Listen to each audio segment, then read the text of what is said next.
Hi everyone! Today we are starting off our trigonometry journey with some right triangles. First, we are going to determine the trigonometric values of angles as ratios of sides of right triangles. When we say trigonometric values at this point, we mean sine, cosine, and tangent of these angles. We will also have the reciprocal of your sine, cosine, and tangent. Second, we are going to solve problems involving right triangles. When we started geometry in the first quarter, we defined it. Hence, now we are also defining trigonometry. Trigonometry came from the Greek words trigonon, which means triangle, and metria, which means measurement. Robert Kuhlmann further defines it as the branch of mathematics that studies relationships between the sides and angles of triangles.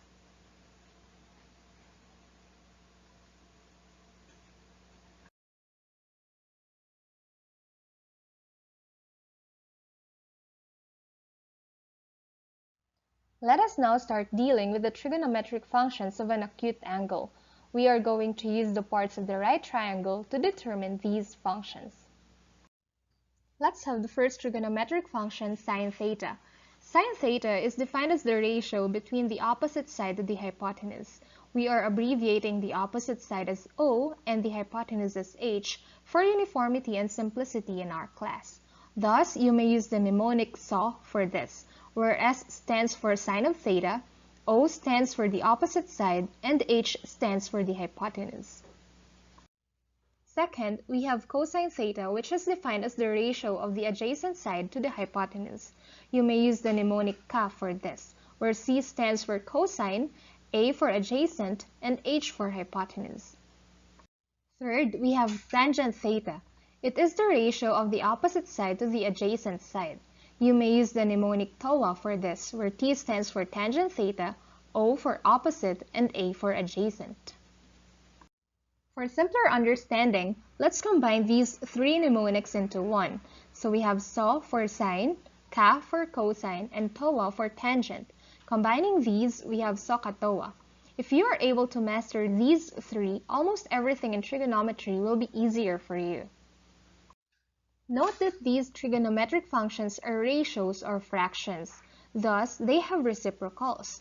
The reciprocal of sine theta is h over O, which is now cosecant theta. The reciprocal of cosine theta is h over A, which is now secant theta.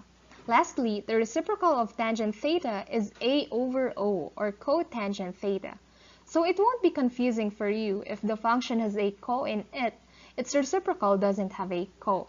For instance, sine theta has no co, thus its reciprocal is cosecant theta. Cosine theta, on the other hand, has a co in it, thus its reciprocal has no co in it, that is, secant theta. You may also use the mnemonic CHOSHAKAW for this. Let us now have some exercises involving these trigonometric functions. Suppose we have this right triangle ABC here, with AB equals 8 and BC equals 15. Our task is to find the 6 trigonometric functions of the acute angle theta. Side AB is the opposite side of the acute angle theta, and side BC is adjacent to it.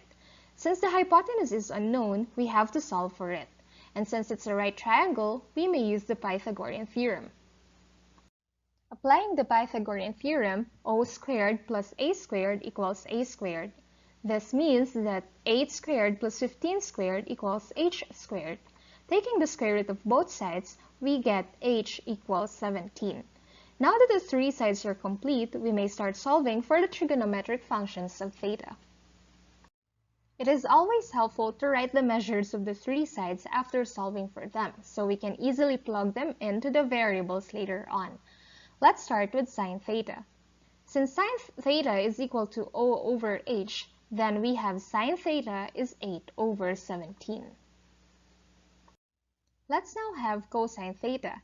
Since cosine theta is A over h, then we have cosine theta is equal to 15 over 17. Tangent theta comes next. Since tangent theta is O over A, then we have tangent theta equals 8 over 15. We now go to the reciprocal of sine theta, which is cosecant theta.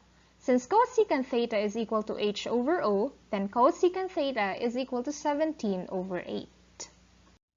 Meanwhile, the reciprocal of cosine theta, secant theta, is equal to a over h, and it is equal to 17 over 15. Lastly, we have the reciprocal of tangent theta, which is cotangent theta. Since cotangent theta is equal to a over O, then cotangent theta is equal to 15 over 8. This ends the first part of your lesson on right triangle trigonometry, and we would like to thank the developers of the GeoGebra app, which I used in drawing the illustrations in this video.